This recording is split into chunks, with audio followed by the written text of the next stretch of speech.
Okay,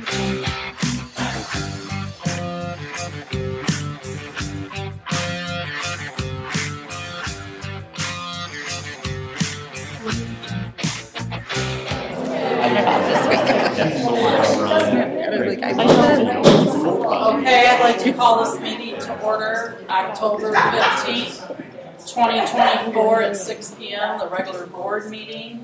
And we'll start with Pledge of Allegiance. I pledge allegiance to the flag of the United States of America and to the republic for which it stands, one nation, under God, indivisible, with liberty and justice for all. Yes. Brad Crandall. Here. Don Fortin. Here. Stephen Herbstrith. Here. Sarah Jones here. Sarah LeBreton. Here. Jennifer Sheldon. Tim Wood. Here. Thank you. Any agenda changes tonight? Okay, we are going to move to 5.0, public comments. Any? I don't have any papers. Thank you. 6.0, recognitions and presentations. Ms. Limmer?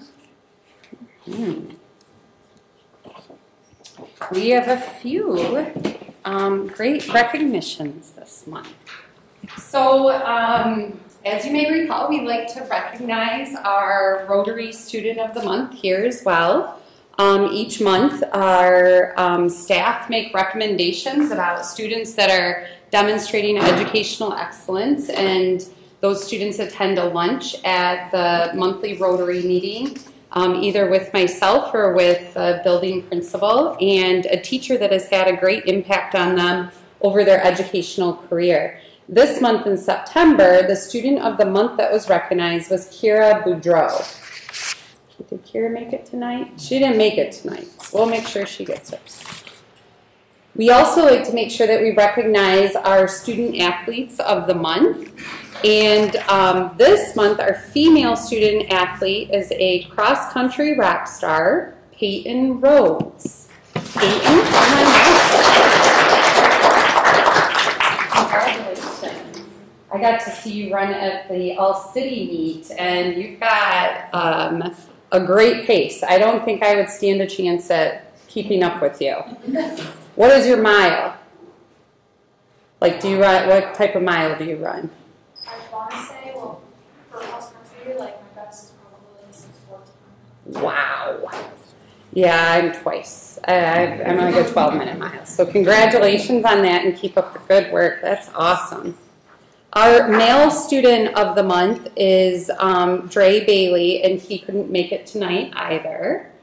The next recognition is something that I have not had the honor of recognizing before.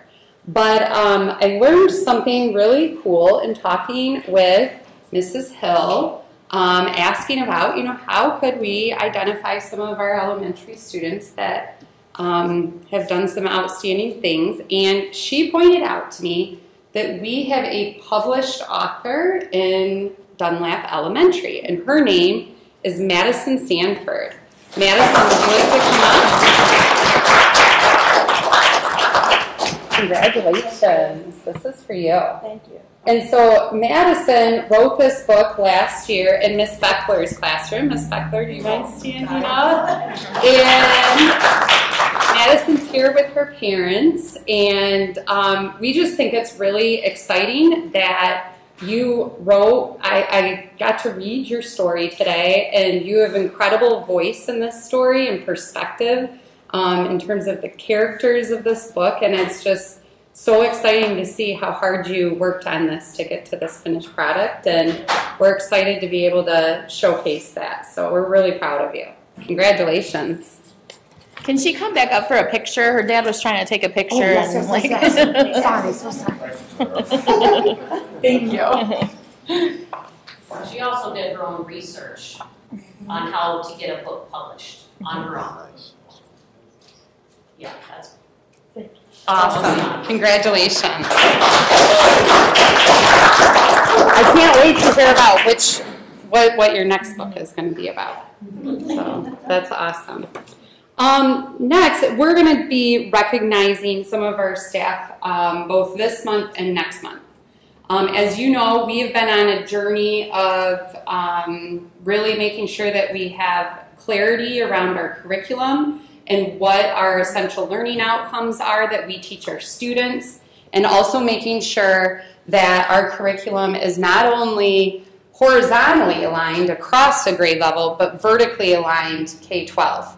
This is no small feat. It's not something that you can just wave a magic wand, and it requires multiple educators across all of our grade levels and content areas to really look at the work that we're doing with a critical eye and make sure that we are addressing certain content standards enough so that our students have multiple exposures and opportunities over their tenure in our school district to master those standards. And so I had a chance to sit down and look at the work that was completed this summer. And when I say that we have curriculum experts, I think that's an understatement.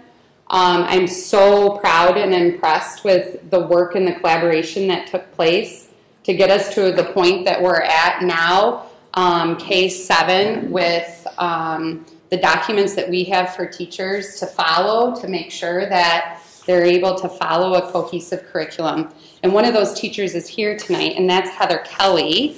Thank you so much for your work.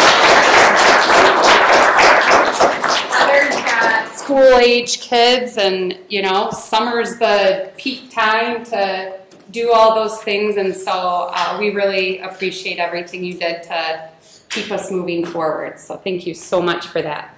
So there'll be more teachers that are, with conferences being this week, there's lots of late nights, and we had curriculum council last night, and so we appreciate you coming out tonight. Thank you very, very much. So with that being said, the next thing on our list is our annual education report.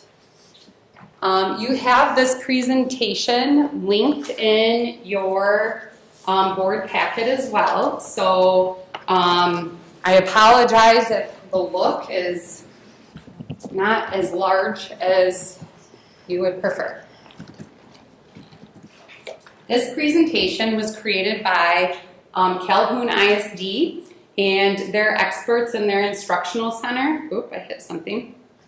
This is not a clicker I've used before, so I apologize. And so this is the county level data. It is all state standardized testing data. And so this was put together by Carrie Johnson, the Assistant Superintendent of Curriculum and Instruction, and Don Beck, who specializes in assessments and our federal grants. He consults with us a lot on various things. And so the goal here is not for really to compare, but more or less to show where we're currently at in relationship to other districts in our county and kind of where we're going from there. This is also tied to an agenda item that you'll be voting on later this evening, which is the superintendent's performance goals. And so one thing that is interesting about state standardized testing data, and also a frustration, I got to figure out how to make this little thing stop. Oh no, that's not it. Is I don't know how to make that stop, so maybe I just set this down and see if it works better if I just push the button. Sorry about that. Is that we take the test in the spring. As soon as we get back from our spring break, we take this test, and as educators, we want to know right away, how did we do? And the struggle is that the state embargoes the data. We don't get to actually release it or look at it until October 1st of every year. So we're already well into the next school year. And so what is this data really good for? What can we use it for? One of the, ideally, one of the things that we would be able to use this data for is to determine, is our curriculum effective? We could also look at, if there was a glaring weakness, like we need to actually go back and review this type of curriculum in order to identify our strengths and weaknesses or what it is that we need to look at. There's demographic data that's included in these testing reports that we have access to, and they're all accessible to the public on the My School Data link, which is on our website. So you can go on and on into these reports to look at how we score, but good practice as a school district and as a school board is to know on an annual basis, how did we do? So one thing is at the state level, the percentage of students that, the percentage of students that were in the proficient or advanced category did increase from last year to this year's data. So that's a positive thing.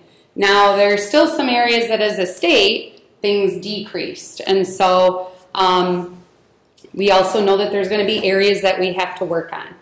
The other thing that I just want to say before I get started is that there's a difference between measuring growth and then measuring achievement. There's also a difference in the definitions of proficiency versus advanced.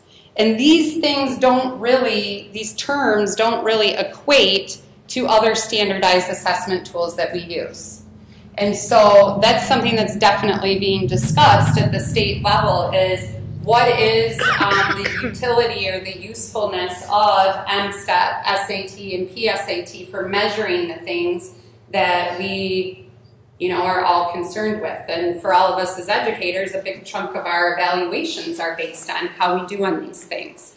So one thing to know is that after we don't get these scores until a student has completed their 3rd grade school year. So we have to have lots of other measures in place to identify when our students need additional support. But the big idea here is that as soon as kindergarten occurs, there's already an achievement gap. And the further that a student goes through their educational career, the more difficult it is to close the achievement gap. So when we talk about achievement, any increase, be it a 0.1% increase or a 0.2% increase, represents a child that we have successfully closed the achievement gap for.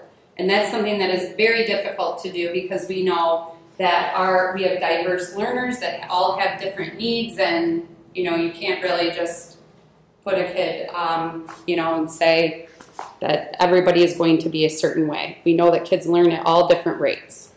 So I'm going to get started, and then as we go ahead and stop me if you have questions. So the first thing that I'm going to share with you is the 2024 MSTEP ELA. We'll look at the 3rd grade first. This right here is a graph of all of the districts. So in this graph, we have Athens, Battle Creek, Bellevue, Bronson, Coldwater, Dalton Kellogg, Harper Creek, Hastings, Homer, Lakeview, Marlee, Marshall Academy, Marshall Public, Olivet, Pennfield, Quincy, Teconcha, Union City, the Calhoun ISD average. So some of these districts in here are not necessarily part of that consortium, but they're all in Calhoun ISD. And then the consortium average. So the ISD is Calhoun County, but the consortium is because we have Hastings as part of our consortium. So these last 2 bars are 2 different things. Pennfield in each of the graphs is right in this area right here. You'll notice there's a couple of districts up here that don't have a bar, and that's because their subgroup, they're so much smaller that the number of students that took the assessment doesn't equate to the level that it's reportable. So it's not that nobody took the test there, but if we were to put Marshall Academy's scores for 21 kids, that could make the bar look really tall or really, really tiny, and the same for Teconcha. Okay? So that's just to give you a lay of the land. So for ELA, third grade, this past year, we had 29.8% of our students that scored either proficient or advanced. This next graph is showing us what that change is. So you can see 2018-19, there was no assessment data in 20 because of COVID. In 21, 22, 23, and 24, and then it shares the change. So looking at Pennfield for third grade last year, in 2023, we had 15.9% of our students that were proficient or advanced, and for 2024, it went up to 29.8%. So that was an increase of 13.9%. That's really exciting for us. That is a big, big difference from the year prior. Looking at our fourth grade,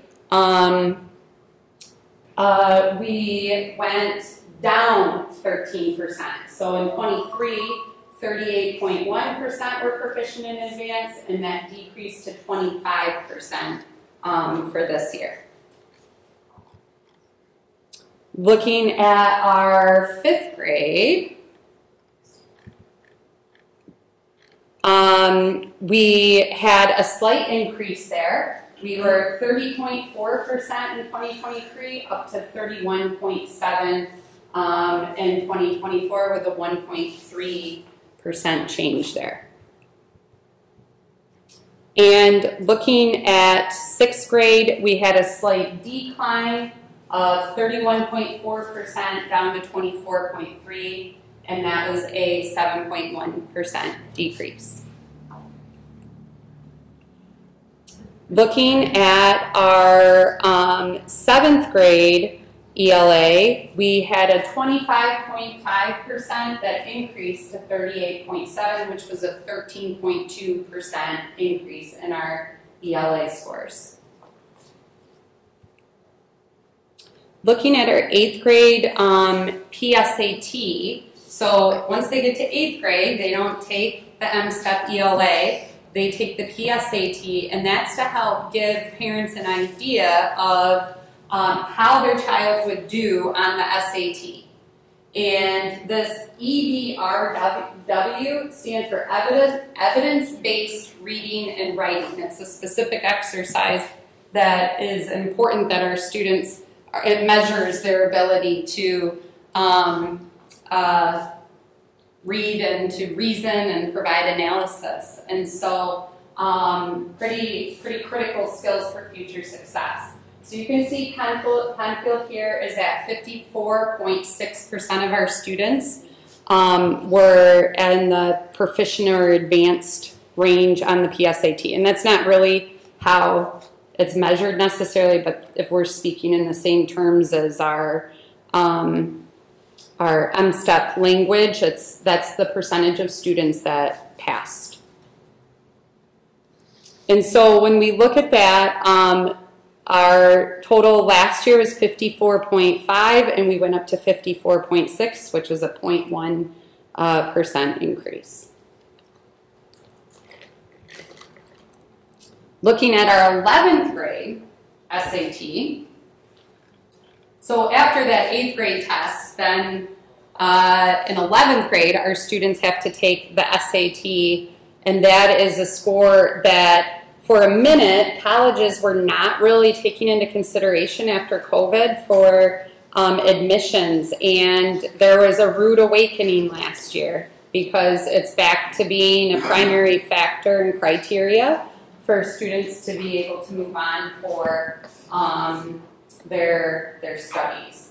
And so our ELA on the SAT for our 11th graders is a 460.5. And in looking at that, that's an increase from the year prior of a 3.5% gain. And looking, just across the region, the bigger trend was a decrease in SAT ELA scores. There were more districts that saw regression than saw an increase. And so we're definitely happy with that.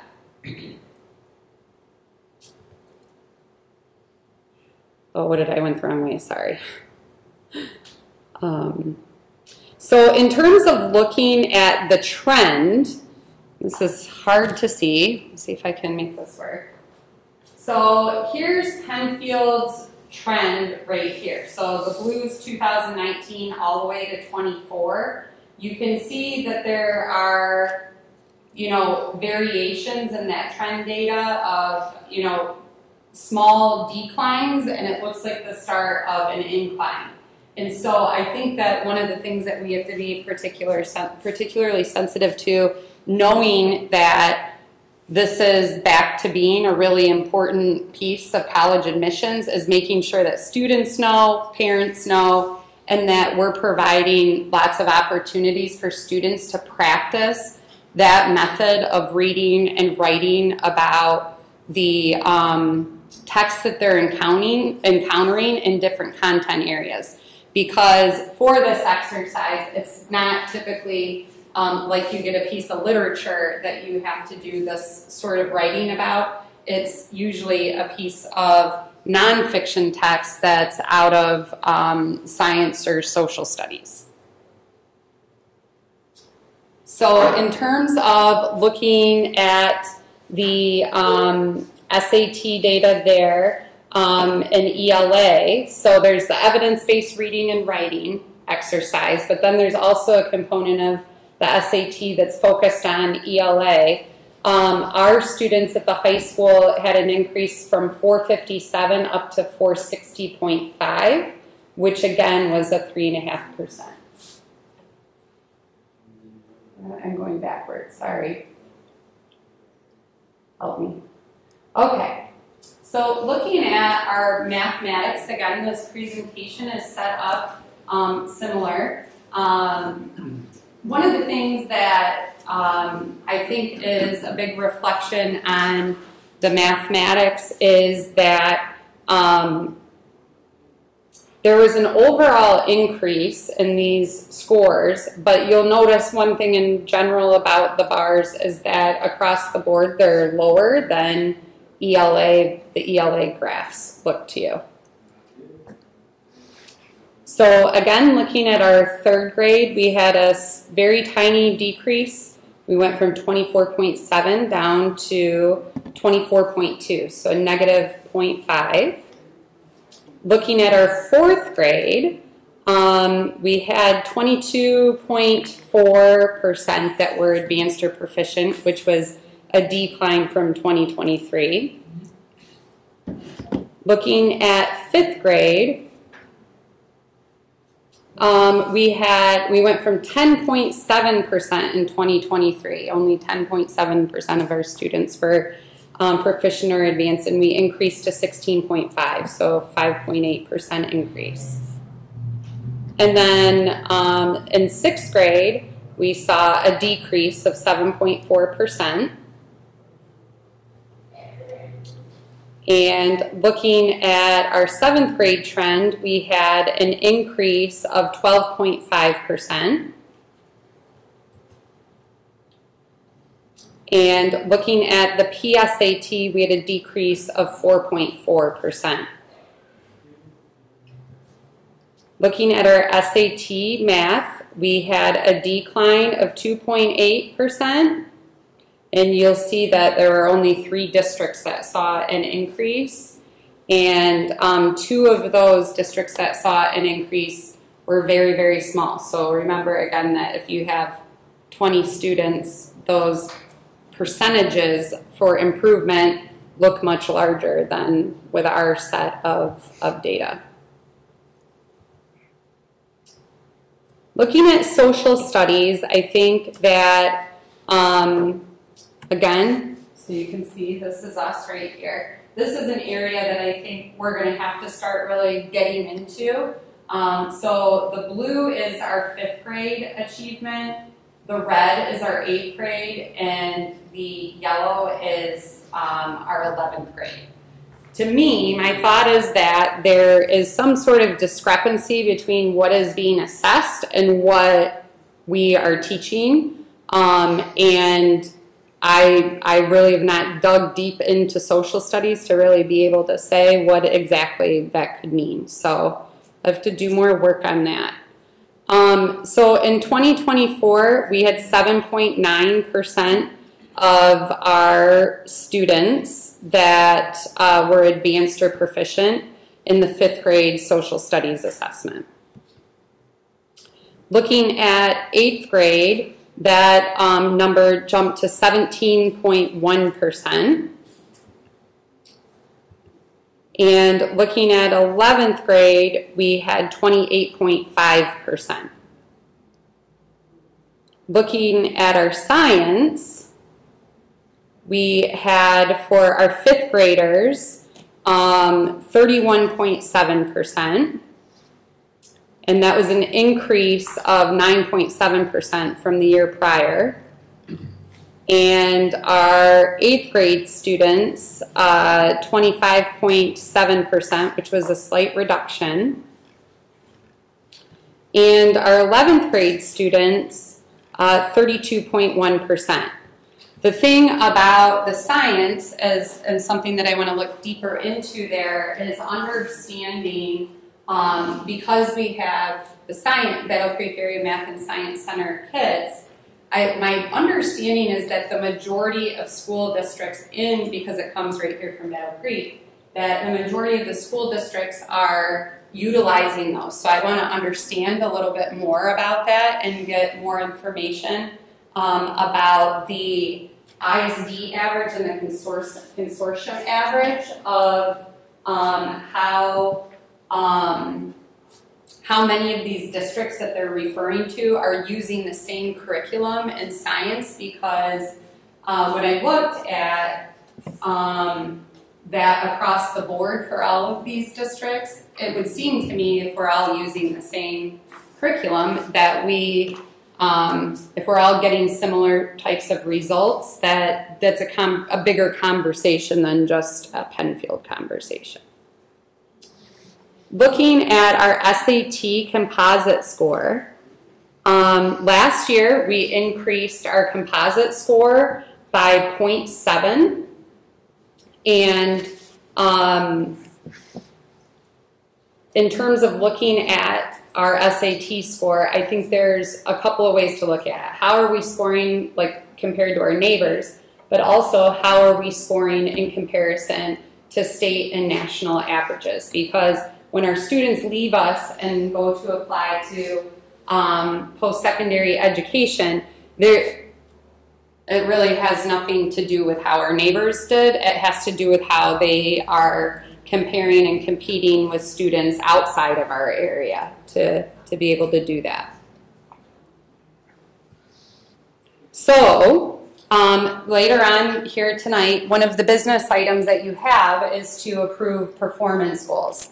And so in writing those goals, I really took a deep dive into this data. I went back a decade to look at what have our achievement scores been. And what I learned is, on average for our district, a 2% gain in achievement is statistically very significant.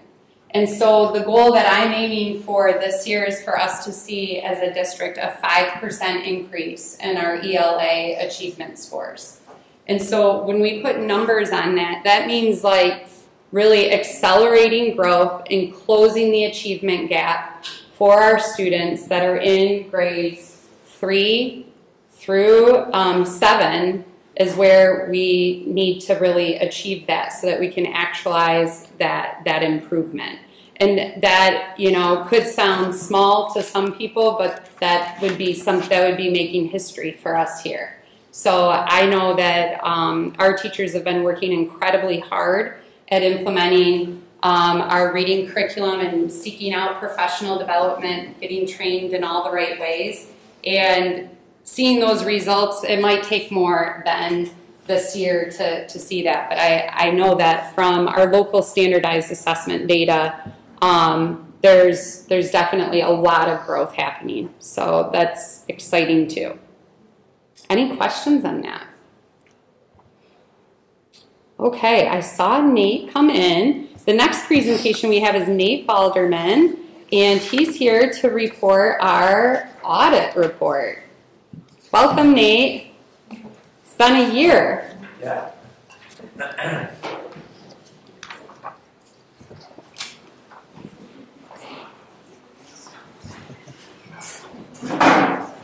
You're chasing them away, Nate. Nice job.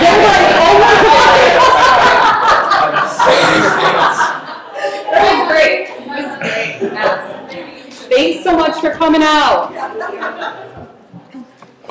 No, I've had worse. I've had 100 people walk out of the room on me. So, Well, you handled it well. You're still smiling.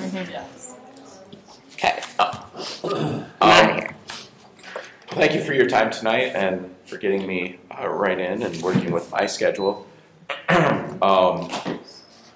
So for the audit this year, just wanted to give kind of a high-level overview of the results. Not necessarily walk page by page through the report, but just kind of point you in the direction to give you an idea of what the overall results were for the audit. Usually at this meeting too, I talk about the big changes that we had to implement this year. Thankfully, for the first year in a few years, we didn't have any new accounting standards that ended up being applicable for the district. So nothing like, we had the continued work to implement the standards. And Gina and her team had to work through those things with the subscription-based information technology arrangements, as well as leases, but there was nothing new this year. You will have next year, compensated absences will be the next new thing that we'll have to work with Gina to make sure it gets implemented. So they just keep coming out with new standards. I was on a webinar today. We're up to GASB 104 that's been approved, but we actually don't have released yet. So as far as the overall results, I always like to take you. I grabbed the wrong one. So in the separate Single Audit Act compliance report, there is a page in that document that is a real good summary in an much easier to read format than reading through the whole report. If you go to page 15, this is the schedule of findings and question costs. And section 1 is a summary of auditor's results. So it gives you a good, one-page summary of what the actual results of the audit were. Obviously, if you want to look at, where the financial results were, that kind of stuff, you have to dig through the financial statements. But as auditors, we're here with two primary purposes. One, we're looking at the financial statements to give you a report on the financial statements and whether the information can be relied upon. And then the second part is because of the amount of federal awards that you have and what you spend, we have to conduct a federal awards or a single audit. So that's what this page summarizes. So to start, for the financial statements, like I said, our objective is to form an opinion on the financial statements. And what you're looking for is to get an unmodified opinion, which is what you have. Basically means you can rely on the information to make decisions. It's not absolute assurance. We're not saying every number is perfect, but it's that reasonable assurance that the financial statements are materially correct. As a part of that, when we're planning our procedures, and this year we actually had a changing auditing standard, so we have not only the accounting standards we have to look at our auditing standards, and they update those on occasion of how we have to perform our audits. So we perform our audits, we're looking at internal controls in order to plan that audit and to perform that audit, but not for the purposes of giving you an opinion on the controls. So we don't give you an opinion, but we do if something comes to our attention during the audit that raises to the level that we would call material weakness or significant deficiency. That's an auditor judgment type of thing where we have to look at the overall significance, those things are identified, we have to report those items. We did have 2 different items this year that we reported as significant deficiencies. The first item was audit adjustments, and it's kind of by definition, if there's something that we come in and we identify during the audit process that management didn't otherwise catch, and there has to be an adjustment made, that's automatically considered a deficiency just because your own systems didn't catch it. And it's actually relatively common that we have these in audits.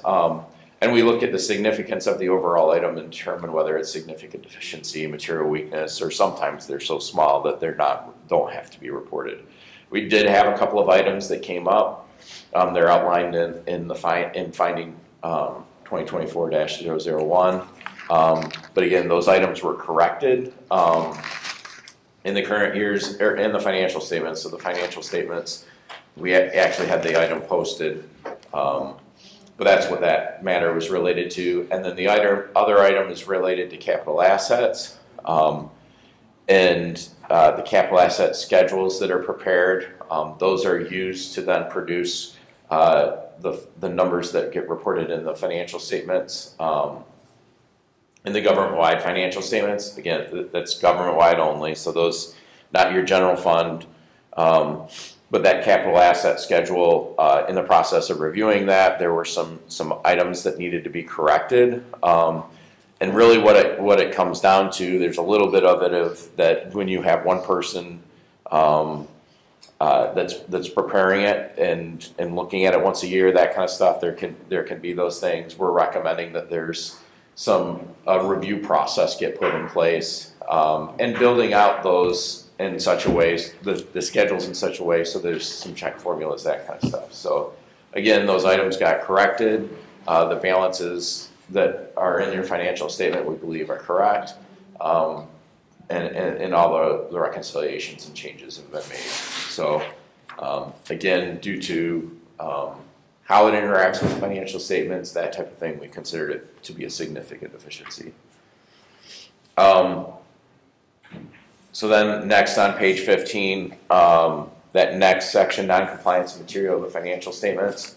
As a part of our audit under government auditing standards, we're required to look at compliance with laws, regulations, contracts, and this is both state, federal, local, whatever. And if something comes to our attention during our audit that would be material overall to the financial statement, so it's a fairly high level to look at your overall financial statement of materiality. We're required to report those things. We didn't have anything to report.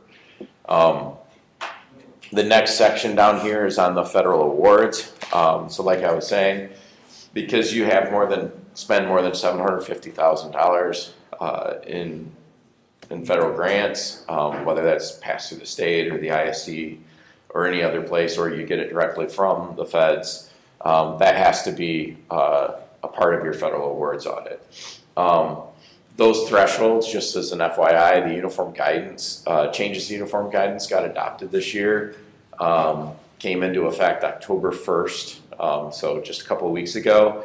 And the way those become effective is kind of, it's like those grants that start after that period, and then the applicability for things like they changed the single audit threshold from $750,000 to $1 million, where if you have more than $1 million in a couple of years, that's going to be the threshold. That won't actually take place until 2026 in terms of how that would potentially impact the district. So, but there were some other changes that also came into effect with those changes in uniform guidance. All that to say, as a part of the single audit requirements, we go through, look at all the different programs that you have, and then identify which programs we have to test as major.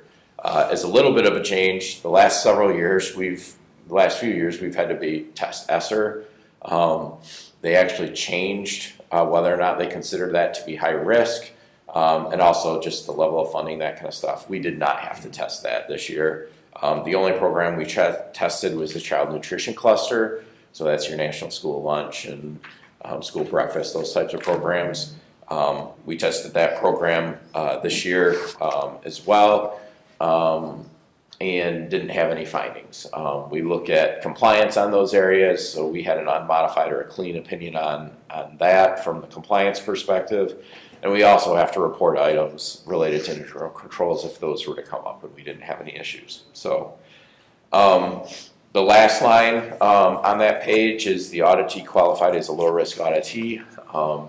That's actually had it come up in a presentation earlier tonight. They said, well, does that mean if you're not a low-risk auditee, you're high-risk? And well, not quite technically. It's really just a yes or no. It's kind of formulaic. You have to, if you've had audited in each of the last 2 years, a single audit in each of the last 2 years, and you did not have material weaknesses or material non-compliance, you're considered to be a low-risk auditee. And it just kind of frames how much we have to look at and how much we have to test in our single audit. So you are considered to be a low-risk auditee, and it's really a look back at the last 2 years. And I'll also say with the findings that are there this year, that won't impact that because it's only a material weakness and material non-compliance is what takes you down to not being a low-risk auditee. So next year you will continue to be considered a low-risk auditee. So the other place to look, the independent auditor's communication with those charged with governance is this separate letter here. This letter is a lot of just standard verbiage, that kind of thing. Standards require us to report certain things to you. That's included in this letter. Attachment A is comments and recommendations. This part of the letter is really, it doesn't raise to the level of significant deficiency, material weakness. A lot of times it's just ways that we see to further strengthen your controls, or it's informational items. So there were a couple of items, review of user access rights, wire payments.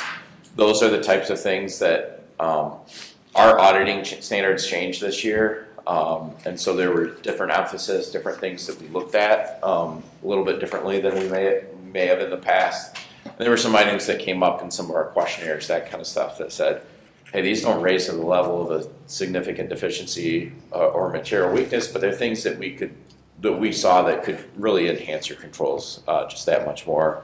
And there's more and more of an emphasis on these types of things in the auditing standards, those types of things as systems become more and more and more reliant on your IT systems, the IT controls, and the cyber security. So, and then the other item that's in there, the excess fund balance, is more of an informational thing. This is something that's very common. We fought with MDE over this, of whether or not we even need to comment on it, because it's like, what do you want to do when you get the money and the fund balance builds up in your food service funds? Well, yeah, that's there. So we really, as an industry, the auditors have kind of pushed MDE and finally got to the point they asked, hey, can you look at this and then just make more of an informational thing? When you do get to that point where they consider it to be excess fund balance, you just have to have, you're going to end up having to file a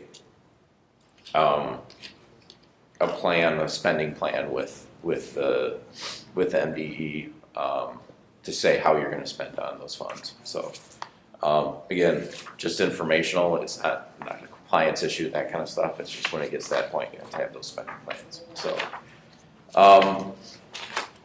that's really all I had specifically myself to cover tonight. Again, want to thank the district for the relationship, continuing to work with us, with Angina and her team for being prepared and being well prepared, and again, it's a smooth audit process. We had some comments this year, but again, overall, things are very well prepared and continue to be as they have been for years. So happy to answer any questions you have, though. Any questions?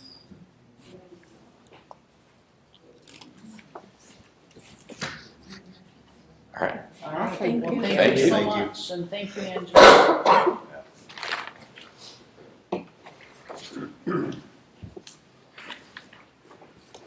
Okay, 6.3 student count update.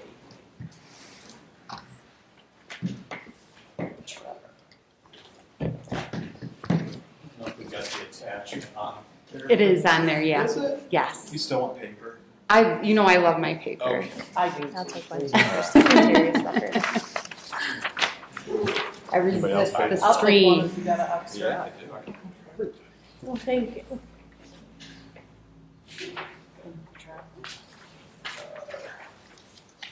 Yeah. Yes. Would you like one? Are you sure? Okay. Be great to take home and just,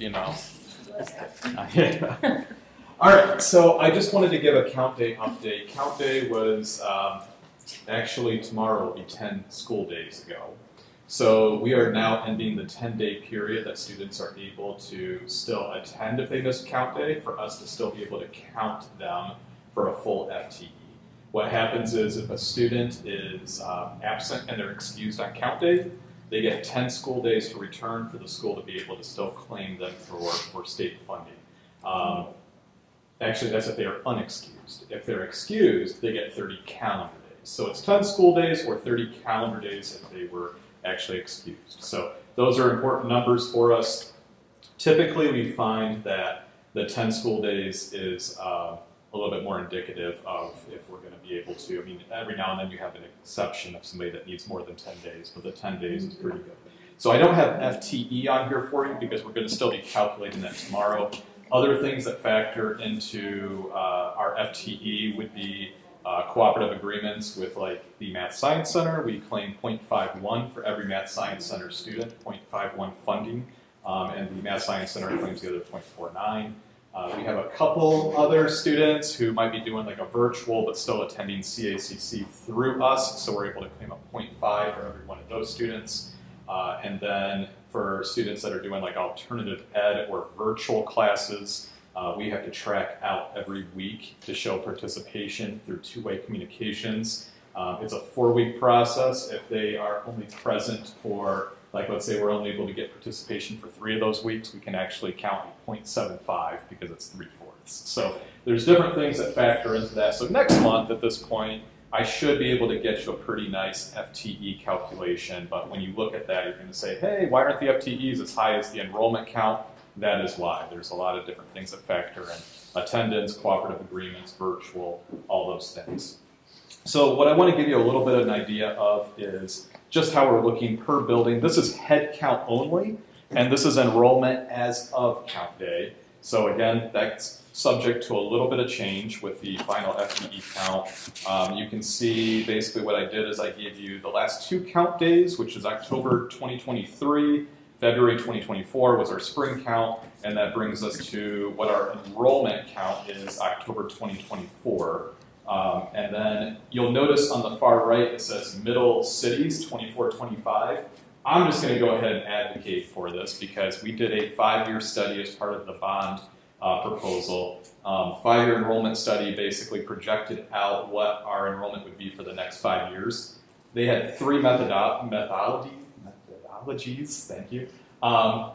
2 of them were like way off. 1 of them was scary accurate, like really, really close all the way through. And I tracked it for the last few years, and it's very interesting. I'd like to see, I know they do birth rate, and I know that they do census information, and I think they must look at other trends, but they were scary good with how accurate they were for going out 5 years. Can't go more than 5 years, because if you go out more than 5 years, those kids aren't born yet. So that's kind of why you get 5 years of enrollment projection with that. But what I would say is that data is also very helpful for us as we plan forward and as we look at what can we expect out of kindergarten. Somebody like me would have a hard time getting all the data that I would need to get you an accurate kindergarten estimate. This study seemed to be pretty close, like I said, at least with the one method that they're using. So again, if we go up through 25-26 before that study is not projecting out anymore. So at that point, like I said, if you wanted to do that, I would say well worth it.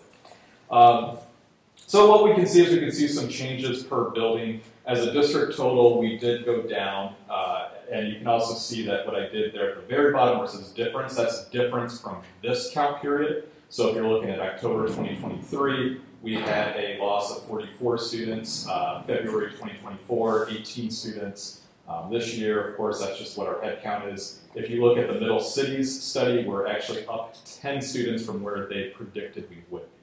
So again, we still have to do some calculation. It could be a little closer after we look at it, but that's where we stand currently. I did for Dunlap, I went ahead and just made them 3rd, 4th grade. So if you're looking at that, obviously that was 3rd, 4th, 5th grade last year, but just for the sake of side-by-side comparison, I left it with how it is this year. So any questions for me regarding the process or any of these numbers or anything else? Like I said, what I can do for you next time around is get you something a little bit more accurate and with FTE. One thing that I also wanted to point out to you is there were a couple of grade levels that we had pretty large increases in the student class size. So one is at 3rd grade. At the end of 2nd grade, we had like 130 students in that grade, and then this fall that increased to 150. And then also the other one was at 5th grade. Last year, was it at 5th grade? Yeah, they went from 139 to 163. No, well, those kids are now 6th graders. Oh, So those kids last year were that the decrease. I got 4th graders. So there was an increase from 156 to 163. I can't remember which one it was off the top of my head. But I know at 3rd grade, you know, Katrina was like, well, you've got a lot more kids enrolling. And I thought, okay, well, we'll see. But she was right. She called my bluff. The other is kindergarten. Our class last year was small, like 110. And you can see this year's kindergarten classes back up to where we normally see our numbers at like 140 to 150.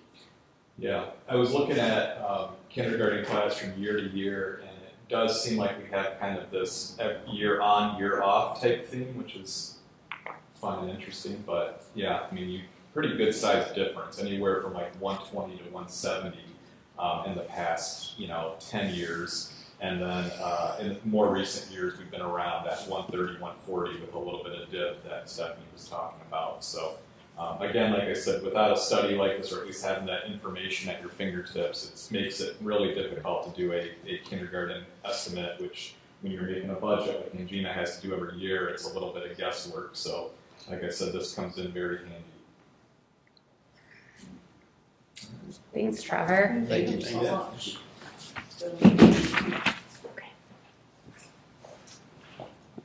Okay.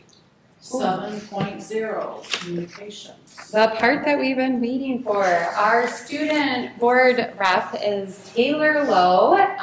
Welcome, Taylor. We're so excited to have you. Taylor does have to leave after her report. She's gainfully employed and so responsible that they want her to come back and help close And the she's shop. a junior here. She is. She's a junior here at Pennfield. I've been meeting with Taylor.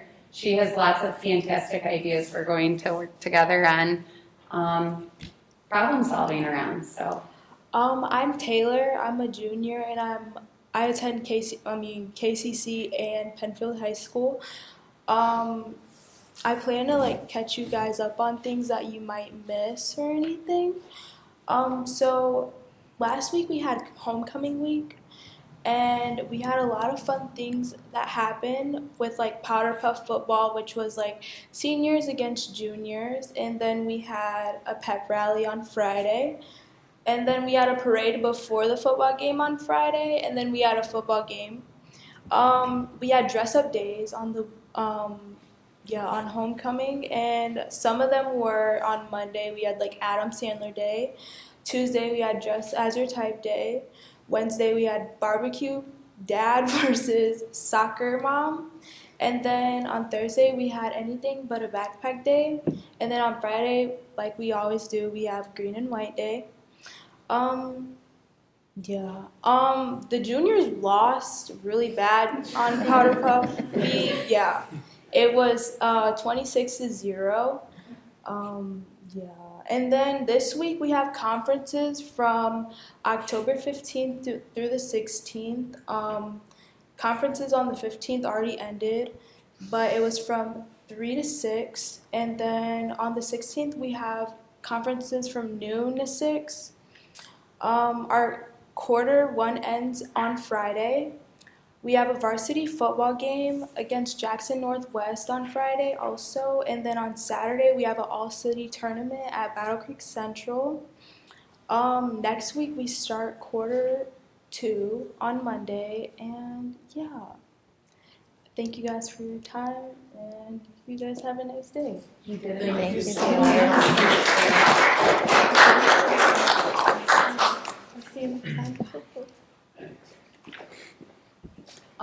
For the superintendent's report, I wanted to turn the floor over to Ingina.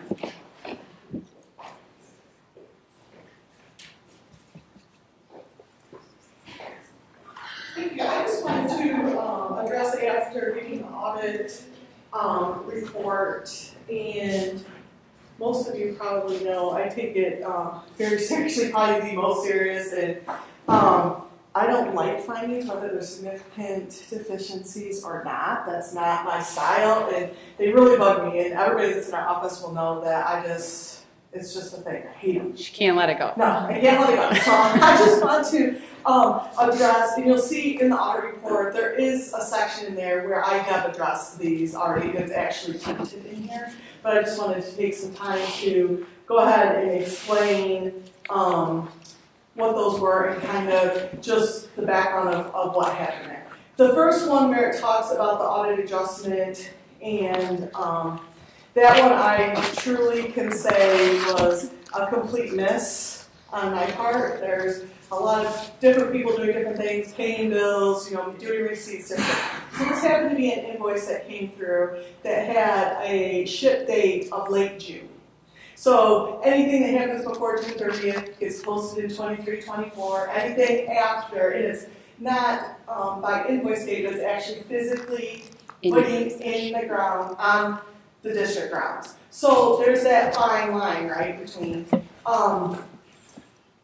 it's clear, just telling on myself completely, that one should have been caught. That it just got busy, got signed, got pushed through, it was late June, it clearly could have been questioned. So I will take full ownership on that one, and I apologize for that, even having to be a thing and having to be put into these statements for your review. The other one, because it has a second one in there, that one was a little bit different. That one was something that we kind of talked through.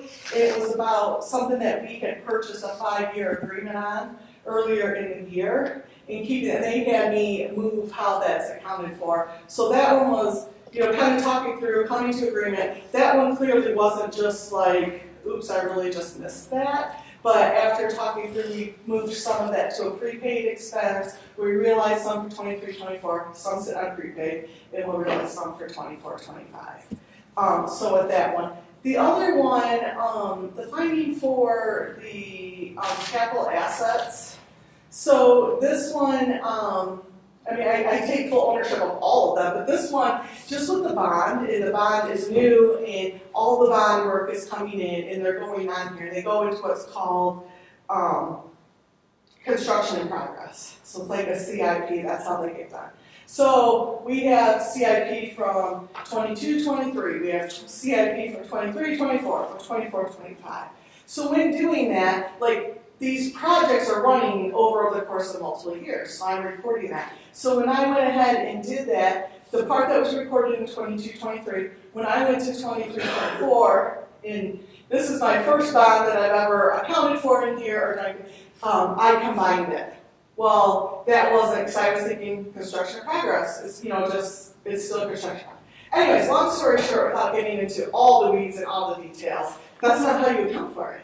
Or it's not even accounting for it, but that's not how you put it on the report. So, just definitely a learning moment in a way to learn how that works and how things go. But I think that it still has to be in there and reported to you guys. So I just felt, I really try hard to have nothing in there. And I know, I've been reassured by our auditors, yes, they have to report it. Are they a big deal? In their world, no. In my world, yes, right?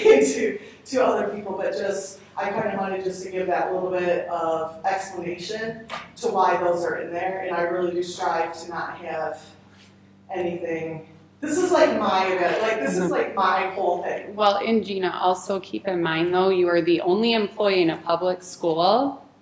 Well, I mean, I guess my evaluations get blasted all over too, but but you're the only one that has somebody from the outside coming in, examining that, and publishing this. And so, if every mistake that anybody made in a system was published, I mean, it's okay. These are not big things.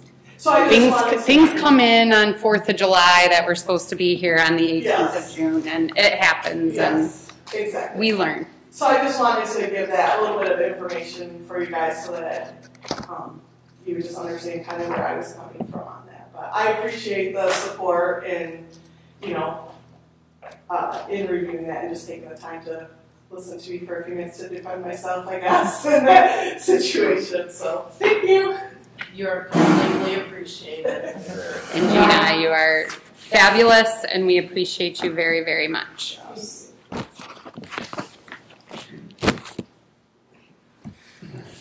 And for the record, I thought your analysis or rationale for the construction in progress was completely logical. So I'd rather be overstated than understated.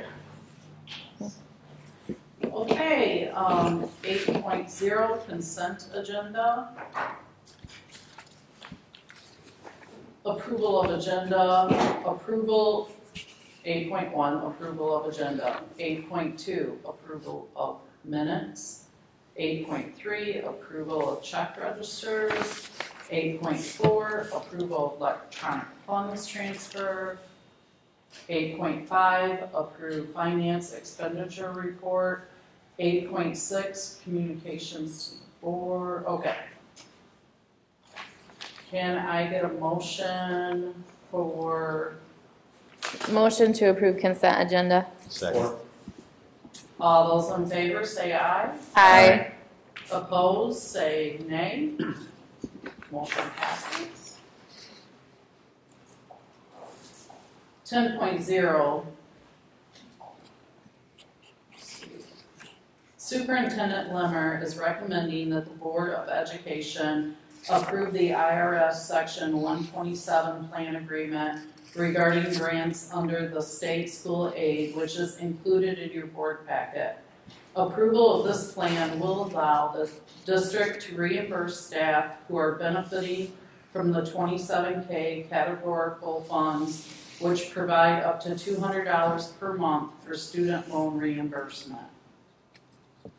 Is there any discussion on this? Can I get a motion? So moved. Support. All those in favor, aye. Aye. All those opposed, say nay. Motion passes. 10.2, approval of the superintendent's annual performance goals.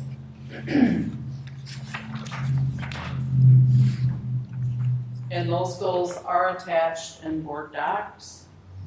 And also, Ms. Lemmer discussed some of those this evening. Can I get a, well, is there any discussion on this? Okay, can I get a motion? So moved. Support. All those in favor? Aye. Aye. Opposed, say nay. Motion passes.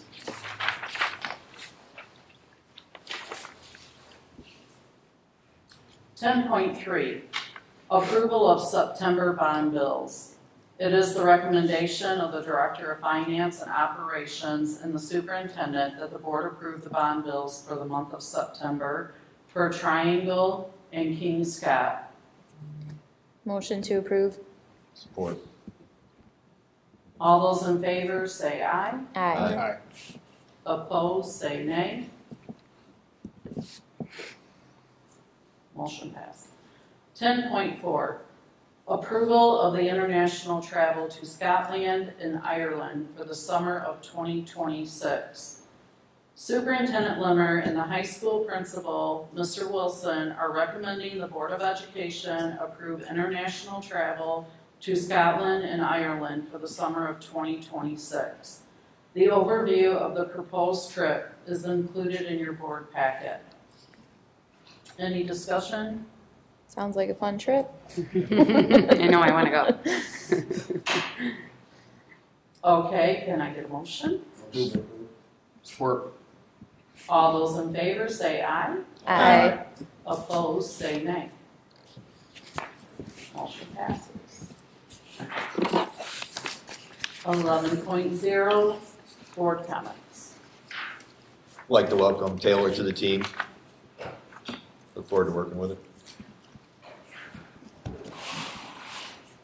I would just like to thank all of the community's efforts in the success of homecoming and the homecoming parade.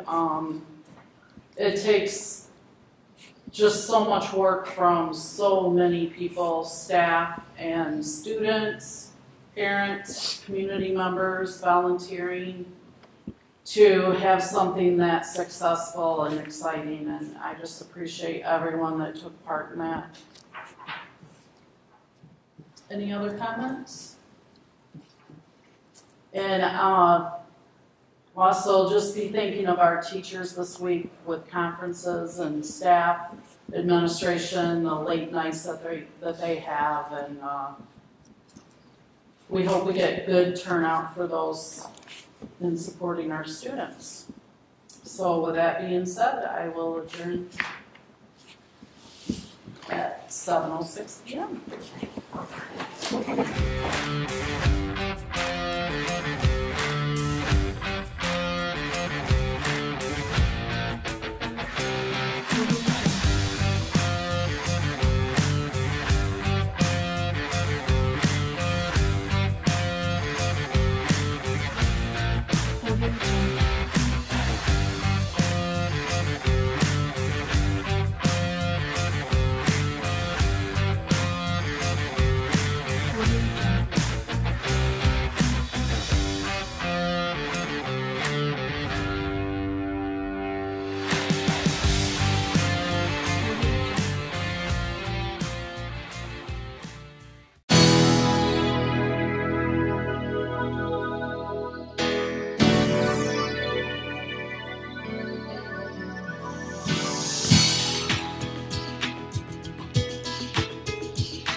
Access Vision.